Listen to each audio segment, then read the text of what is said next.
The news begins with updates on the #EndBadGovernance protests. Nigeria's service chiefs and the Inspector General of Police have pledged to resist any unlawful change of government amid the End Bad Governance protests. In a security briefing in Abuja, they actually pledged to defend the nation's democracy. Chief of Defense Staff Christopher Musa said the military and security agencies are targeting those advocating an undemocratic government change. Chief of Army Staff Taoreed Lagbaja also emphasized the Army's commitment to deploying resources to combat the riots sparked by the protests to ensure peace. In his remark, Chief of Naval Staff Emmanuel Ogala assured continued collaboration with other security agencies for maritime security. On behalf of the officers and soldiers of the Nigerian Army, state unequivocally that the Nigerian Army stand assured in defense of our democracy, of our peace, of our harmony, and we are not going to shift ground on that. The Nigerian Army will not sit by and watch the nation slide into anarchy. Accordingly, the troops of the Nigerian Army will continue to work in conjunction with other security agencies in the population space to maintain law and order. On our part, the armed forces of Nigeria, we've been doing all that we need to do to ensure that we provide the enabling environment to support Mr. President and this government in the attainment of this objective of reducing poverty and hardship in this country. Particularly the Nigerian Navy, we have been working assiduously towards addressing the issue of insecurity in a maritime environment, and this has so far been paying really positive results, leading to the increase in our oil production, which is the mainstay of our economy. It's very clear to all that the protests have been hijacked by criminal elements and other groups that do not mean well for the country. I want to remind all Nigerians that while it is a constitutional right to participate in peaceful protest, it is also an offense and a crime to engage in disorder, violence, and chaos. And staying with security, Nigeria's security agencies are currently investigating at least 4 politicians from the northern region over the use of Russian flags by the #EndBadGovernance protesters. Reports indicate that these political figures from Kaduna, Kaduna and Kano states played key roles in encouraging the use of Russian flags among demonstrators to incite an unconstitutional regime change. The nationwide protests against hardship and hunger escalated on Monday, with protesters in several northern states waving Russian flags and chanting "Tinubu must go." In Kaduna, protesters were also seen waving the Russian flag and chanting in Hausa that Tinubu must step down. Residents of Kaduna Metropolis have called on the state government to ease the 24-hour curfew imposed on the state capital Kaduna and the neighboring city of Zaria following widespread violence that broke out during a recent protest. They say the curfew, which has necessitated patrols by security operatives, is taking its toll on their livelihoods. Many residents are unable to access their farms, businesses and other economic activities. News Central's Emmanuel Bagudu reports. Ahmadu Bello Way, Kaduna, the busy express road leading to Zaria and Kano, now seems like a ghost town. Security operatives are not leaving any stone unturned in an attempt to enforce the 24-hour curfew imposed by the state government. Other major roads, business areas and public facilities are all quiet. Residents were seen at the street corners looking helpless and hoping that the curfew will be relaxed. Without salary and being the copy in place, I cannot be having access to go to other activities for me to get something to sustain my life with my family. So I do find it difficult at this moment. If the governor will actually look into this matter and remove the curfew for us, a lot of people will be happy. The farmer cannot go to the farm because of the curfew which is going on in the state, and which, if they do not go to the farm, I'm telling you, the crops there will get spoiled, and next year more hungry will come up, and if care is not taken, it will come to a time that the government cannot even control the masses, because we are angry, because there's a code that said an hungry man is an angry man. Some of them threw their weight behind government's decision, saying the curfew had become apt following the violence that escalated during the protest in the state. Akwai yara da muka zo muna zaune mu muna ta control irin mu tabbatar da mun ga yara na wuce area mu ba fada ba komai mu area mu ba sa rikici tunda mu ungon shafa ba san zaman lafiya ne. Sai daga ba muka ga yara suna zuwa da karafuna da me suna ta koran mutane da karafuna cikin gidaje. So we are not happy. We expect if anything related to protests, it will go peacefully. But along the line, due to there's some lapses from the youth that are arrogance. But we are praying to God for anything to become calm. We pray for peace, and alhamdulillah, by mere looking, our youths are complying. Considering the level of cooperation the residents of Kaduna and Zaria have shown to the Kaduna state government, it is anticipated that this curfew will be relaxed soon. In Kaduna, for News Central, I am Emmanuel Bagudu. Kaduna State Governor has described the violence during the recent #EndBadGovernance protest as politically motivated, aimed at destabilizing the current administration at both state and federal levels. The governor stated this while addressing journalists during an inspection of public and private properties, including shops that were vandalized by hoodlums during the protests. Again, News Central's Emmanuel Bagudu is indeed in this package sheds more light on what the situation is.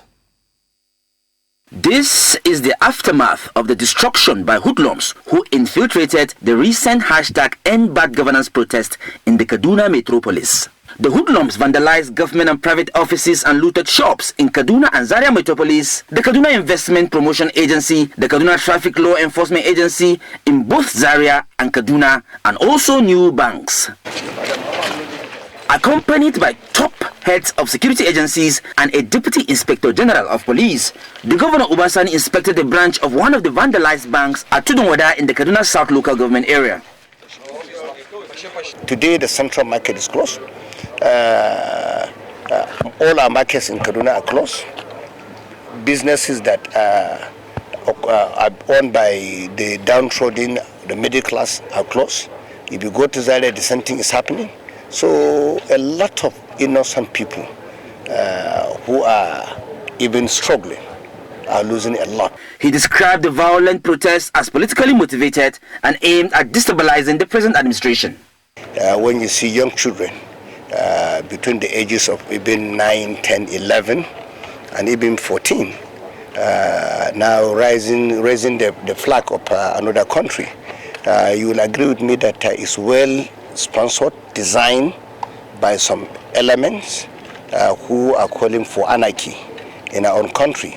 And of course, they took advantage by using the psychology of those children, knowing fully that here in northern Nigeria, our people are close to our neighboring countries like Niger. And of course, they have been able to use their psychology, making them to believe that what happened in Niger can happen in Nigeria, what happened in Burkina Faso can happen in Nigeria, what happened in Mali. The outcome of the governor's inspection will determine if the 24-hour curfew imposed by the government will be eased.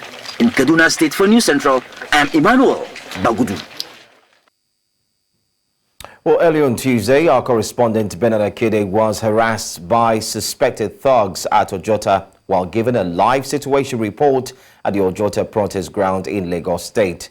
Our correspondent, who fortunately escaped with his crew without injuries, expressed shock that the incident happened in the full view of policemen detailed to protect lives and maintain peace.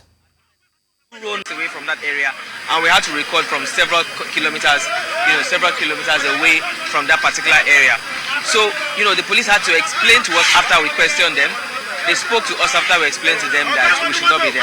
All right, at the moment, do roll on now. I went out. All right, so we're being harassed now. We have to go into the vehicle. All right, Bernard, just take it easy. So obviously we're being attacked by thugs, and we have to go in.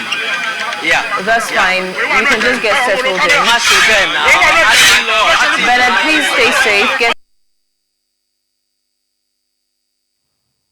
Well, in the meantime, News Central's Managing Director and Editor-in-Chief Kayode Akintemi alongside lead reporter Bernard Akede visited the Lagos State Commissioner of Police CP Adegoke Fayode following the attack on the News Central crew at the Ojota area of the state. CP Fayode assured that the perpetrators will be brought to book. A prominent member of the All Progressives Congress in Niger State, Jonathan Vasta, has called for the resignation of Senate President Akpabio over allegedly insensitive remarks made about hunger protesters. Akpabio is reported to have taunted the protesters by saying, "We shall be eaten," a statement he has since denied. In a statement on Tuesday, Vasta described the remark as insensitive and embarrassing to the ruling party, accusing Akpabio of exhibiting a culture of eating prevalent in the People's Democratic Party from which he originated. Vasta, former Commissioner for Information in Niger State, also demanded that the Senate President issue an apology to Nigerians. Deputy Speaker Benjamin Kalu says the masses are not fully aware of the economic reforms of President Bola Ahmed Tinubu, hence the protests and demands. He said if the media had used their platforms to inform the public about all that the federal government had done, the protests might not have escalated. The Deputy Speaker stated this on Monday in Umuahia, the Abia State capital, during an event. News Central's Chinwe Ugele has more. We'll bring to you that report in our subsequent news bulletin, but let's quickly move on to our next story. Well, following the disappearance of protesters from the streets of Abuja, fuel queues have once again reappeared. Some motorists have expressed displeasure over the fuel situation, hoping for a return to normalcy.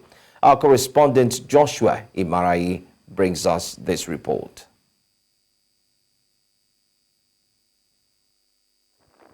In the early hours of Thursday, 1st of August, when the hashtag #EndBadGovernance protest commenced, streets within major cities across the country were quiet and calm. But as the day progressed, protesters began to mobilize themselves at various locations. What was intended to be a peaceful demonstration. Thanks for staying with us here on News Central Now. Let's also tell you that we understand that members of the House of Representatives have yet to implement their resolution to reduce their salaries by 50% for the next 6 months. This resolution, passed on July 18, was expected to take effect with the lawmakers' July paychecks. The pledge was made during a debate on a motion aimed at preventing a nationwide hunger protest that began on August 1st. However, the House of Representatives spokesman, Rotimi Akin, has cited bureaucratic delays as the cause of the hold-up. In an interview with Punch newspaper, Akin explained that the delay is due to necessary administrative procedures and coordination with financial institutions. Well, joining me to explore the broader implications of the lawmakers' proposed 50% pay cut is Professor and Executive Director, Research Enterprise Systems, Aremu Fatai Aide. Thank you so much for joining us here on News Now. Can you hear us? Hello, Mr. Aide. All right, we hope to establish connection with Mr. Aide, who joins us to look at this 50% pay cut. Hello, Mr. Aide, can you hear us? Yes, I can hear you. I'm with Hello, can you hear us? All right. Well, hopefully we can get that going and get your opinion on the current situation. I mean, it was to prevent the end hunger protests from taking place, but as it seems, it hasn't taken effect. The many questions that continues to remain on people's mind definitely is, will it still take place? Will there still be a 50% reduction in salaries of the House of Representatives? We'll get to find out in a bit. But then again, let's see if we can establish connection once again with our guest. Can you hear us? Yes, I can hear you loud. Hello, Mr. Ayinde, can you hear us? Yes, I can hear you. I'm with you. I can All hear right, you. great.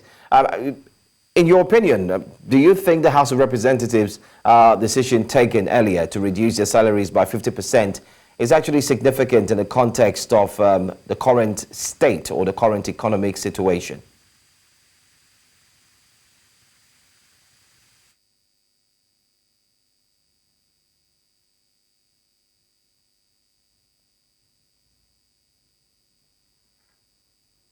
All right. Anyway, we look forward to establish connection again with you, Mr. Ayinde. Hopefully, we can indeed dissect that current situation where it hasn't actually been done yet. But let's go straight to Kaduna, where we have our man Emmanuel Bagudu, who's on ground following the hashtag End Bad Governance protest. Earlier on, we spoke to Emmanuel, who was at the heart. Then again, he decided to make a move around the states to find out what the situation truly is. Thank you so much for joining us. If you can hear me. All right, Emmanuel, we can see you now. Emmanuel, can you tell us quickly what the situation really is in Kaduna? Yes, it's a very calm situation since the governor imposed a 24-hour curfew in Kaduna and Zaria. Right now, I'm standing on the Usasa Bridge in the Zaria metropolis, and citizens are just, being chased back into their homes by security operatives. And of course, you can see the whole place is scanty. The security officials are doing their best to make sure that everywhere is calm, considering the fact that the place was tensed yesterday following the killing of a protester by an officer of the Nigerian Army. That was confirmed this morning by the Nigerian Army, and of course the Army, said it was actually an error. So, but I look forward to going to that particular community, which is Samaru, where the event happened, to really find out where the situation is there. Yeah. Okay, I mean, since you haven't got into Samaru yet, it means you're going to pay a visit to Samaru and the community, finding out who this young person was, his background, and most importantly, what they make out of that statement from the Nigerian Army that it was a mistake or possibly an error.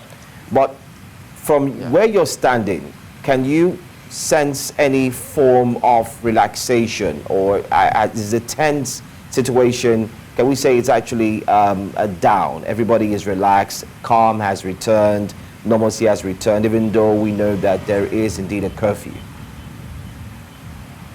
Yes, everyone is calm actually. Unlike Kaduna, where everywhere is scanty, people seem to be going about their normal business. I would say whether they are disobeying the curfew, but all shops are officially closed. Businesses are not working, government activities are not happening. So it's the curfew is still ongoing here as far as the law of Kaduna State is concerned.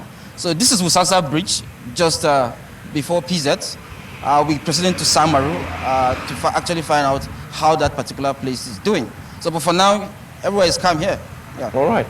Okay. Do you have any idea if the governor of Kaduna State will be visiting this area and also visiting the family that lost the young child? Yes. I got the feelers that the governor is visiting. Is supposed to visit Zaria today, but the governor is not here yet. Of course, the purpose of his visit is, of course, to just go around and actually inspect the extent of the damage done by the looters during the protests that led to the curfew. He did that yesterday around the Kaduna metropolis, and where he imposed curfew, and it's expected that since here there is curfew too, he's supposed to do that. So that's what the residents of Zaria are expecting this morning. Yeah. Okay. All right, Emmanuel. We'll get back to you in our subsequent news bulletin, and we're certain that you would give us an update when you get to that particular area. Thanks for joining us. Yeah. All right. Well, earlier on, we had talked about the story concerning the 50% pay cut from lawmakers in the House of Representatives. We're supposed to have a guest join us to dissect this issue. That's got to do with a remove Fatai Yinde, but hopefully we can still establish connection with him. But then again, we did mention that Deputy Speaker Benjamin Kalu had said that masses are not fully aware of the economic reforms of the president as well, and that's the reason why the protest was what it was, or what happened and what we saw across different states in Nigeria. But let's go straight to our guest to see if we can have him. Do we have you, Mr. Ayinde? Can you hear us? Yes, I can hear you clearly. Perfect. Beautiful. So let's start off first, because we did talk about how the House of Representative members had said they were going to take 50% pay cut to avoid any strike, if at all. But now that the strike has come and gone, do you foresee that they're still going to go ahead with this 50% pay cut, or do you think it's just going to be shelved? Well, thank you very, very much. It's a commitment that was publicly made. So, and the commitment is based on the idea that the House of Representatives want to identify with the masses. They want to identify with the public and demonstrate their level of understanding that they know times are tough and resources are scarce. On their own, they want to make their own a demonstration of sacrifice. To say, okay, we are going to cut off 50% of our emoluments in recognition of the fact that these are difficult times, and the House of Representative members stand shoulder to shoulder with the ordinary person on the street. So it's a symbolic show of support and cooperation with the public. It's a demonstration of sacrifice. So whether the protests did go ahead or not, it's a commitment that the House would probably consider going forward with. All right. Having said that, though, go ahead. Okay, so go please, ahead, please. maybe you can come in, then I'll come back again. No, go ahead. Go ahead. You're going to make a point. Having said that, it is important for the public to know that, yes, that's a step in the right direction, and it's a demonstration of their understanding of the difficult times that Nigeria is passing through and the difficulties that Nigerians are passing through. But we have to move beyond symbolic gestures. If we look at it, if we go by the public figures, the numbers that we have in public domain about how much each member of the House of Representatives is earning, I think they are earning around 12 million or thereabouts. That is the basic salary plus their allowances. So even if we go by that figure and we say, okay, an average member in the House earns 12 million. So if they are shaving off 50% of their earning, that would be 6 million. If we multiply 6 million by 360 members in the House of Representatives, that'll give us 2.1 billion or something in a month. And then if you translate that one to dollars, that will just give us around 1.6 or $1.7 million. What does that amount to in terms of the enormity of resources that Nigeria really requires? But if you go by their basic salary from what we see in the public domain, it's just about 1 million or 1.2 million. Then if they go and slash 50% of that, that would still be 600,000. If you multiply 600,000 by 360 members, that will probably give you 260 million every month. That's just around maybe 135,000 US dollars or so. So what I'm trying to say is that if you want to cut the cost of governance to save resources and plow these resources to the basic needs of the people to alleviate poverty, we have to go beyond just 50% reduction in the House of Representatives, the Senate, to executive, to everybody, so that a huge amount of resources can be mopped up and can be channeled to providing basic services to the people. And beyond that, the elephant in the room is that the big revenue generators for the country, NNPC, Nigeria Customs Service, National Communications Commission, FIRS, all those big giants, we are not sure of their level of transparency. We are not sure of their accurate remittance of the revenues that is coming through them. There are so many news in the public domain about NNPC not being transparent in the earnings that they get on behalf of the country. So that's one part where a lot still needs to be done. Okay. Moving beyond symbolic gesture of 50% of salary. I mean, Professor Ide, I wish we could actually take a deeper look into this and, most importantly, dissect the fact that many are saying it's rather coming too late, or is it quite significant for this slash of salaries? But I want to thank you so much for joining us. Hopefully we get to have this conversation again. Thank you. Let's move on now to the next story. Deputy Speaker Benjamin Kalu says the masses are not fully aware of the economic reforms of President Bola Ahmed Tinubu, hence the protest and demands. He said if the media had used their platforms to inform the public about all that the federal government had done, the protests might not have escalated. Deputy Speaker stated this on Monday in Umuahia, the Abia state capital, during an event. News Central's Chinwe Ogele has more in this report. It was an online media event where he played the role of a guest of honor. In his address, Deputy Speaker Benjamin Kalu said there's more to patriotism than mere waving of national flag or singing the national anthem. Patriotism means being pro-Nigerians' progress. It means committing to actions that uplift and unite our nation.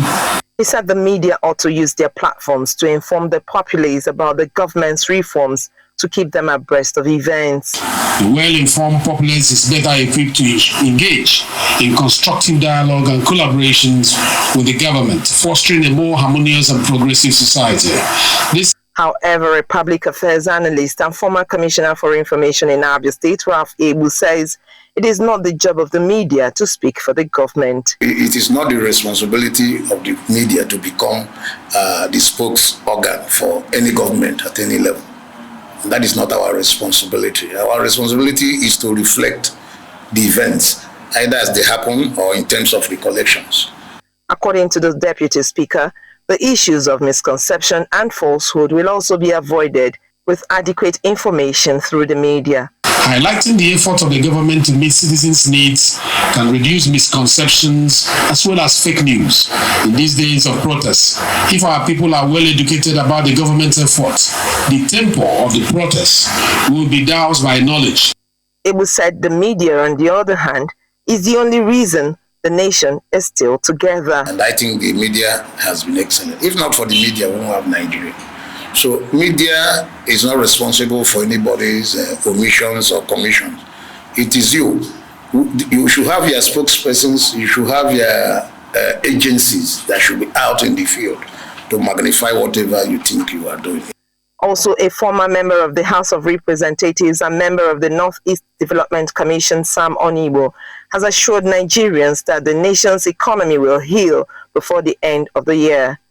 Sometimes when things have gone really wrong over decades, correcting it takes a lot of effort.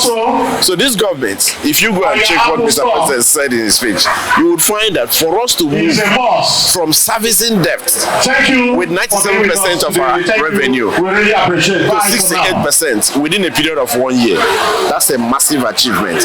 And that's going to reflect on how much that is available for investment as we go forward. Ibu on his part agrees that the president has good plans for the nation, but erred by failing to state how to mitigate the effects of the removal of fuel subsidy in his last broadcast. In Umuahia for News Central, Chinwe Ogele. Nigeria's educational system is a dynamic one that provides vast opportunities, although some argue otherwise. Educators and young entrepreneurs are driving change in their ways. News Central's Chidima Ona has more. Creating an environment for easy learning is a top priority for collective and personal growth. In Nigeria, tertiary institutions are championing ways to enhance learning for undergraduates, which is spread across every sector of the country. Changing the way we train to increase the issue of case studies and experiential learning. Have we done all that we need to do? Yeah, not all. We can always improve, but we've started. But before you see the blossoming of it, it will take time. We're setting up an innovation hub on campus that will be helping our students across the STEM disciplines and the other business disciplines, art disciplines on campus to come together and come up with all sorts of innovative solutions to some of the problems that plague us as a society. And to better equip themselves, some Nigerians have taken to learning other beneficial skills. While some engage in craft skills, others believe that tech remains a sustainable way to both gain more knowledge and earn a living. The Nigerian government needs to start, bringing up tech events, to assist the youth right here in Nigeria, and to just motivate us and also assist us basically. And so, to me personally, I feel like we need to start investing more in in terms of capital right here in Nigeria into this tech world. I think these skills are very, very important to every young person out there. There's something you can do, trust me. There's something everybody can try their hands on. There's always something. It can be soft skills, just soft skills can put food on your table. Like whatever thing that will fetch money or just bring you extra income, I think every young person should try their hands on them. As a challenge of lack of accessibility to learning remains in some parts of the country, others who are opportune are making the most of it. In Lagos for News Central, Chidimma Ona.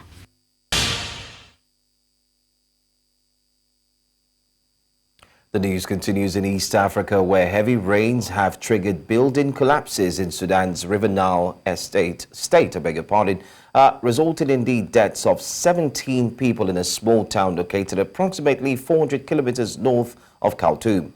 This disaster occurred as Sudan grapples with nearly 16 months of fighting between rival security forces. According to the state's infrastructure minister, Samir Saad, around 11,500 homes have already collapsed and at least 170 people have been injured. Every August, the peak flow on the Nile, coupled with torrential rains, devastates homes, wrecks infrastructure, and claims lives both directly and indirectly through waterborne diseases. This year's impact is expected to be even more severe due to over 12 months of conflict, which has pushed millions of displaced people into flood-prone areas.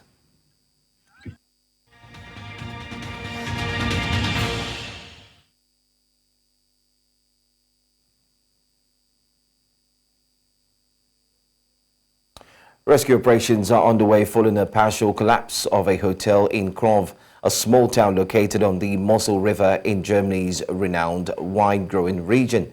The cause of the collapse is still unknown. The incident, which occurred Tuesday night, has resulted in the death of 2 people. The victims, identified as a man and a woman, were confirmed dead by rescue workers during a press conference held on Wednesday morning.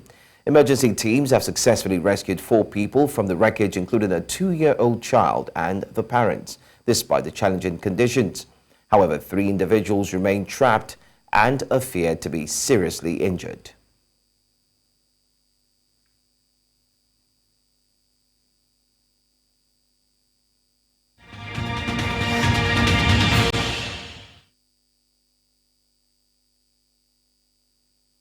The recent downgrade of Dangote Industries by Fitch Ratings has sent shockwaves through the Nigerian business and financial landscape. With the conglomerate facing significant liquidity challenges and operational hurdles, concerns are mounting about the potential implications for the broader economy. In this interview, we delve into the details of the downgrade, its underlying causes, and most importantly, we will take a look at the potential fallout for Dangote Industries, the Nigerian financial system, and most importantly, broader economy. Here on News Now, joining me is Seun Daniel, energy consultant. Thank you so much for being here, Seun.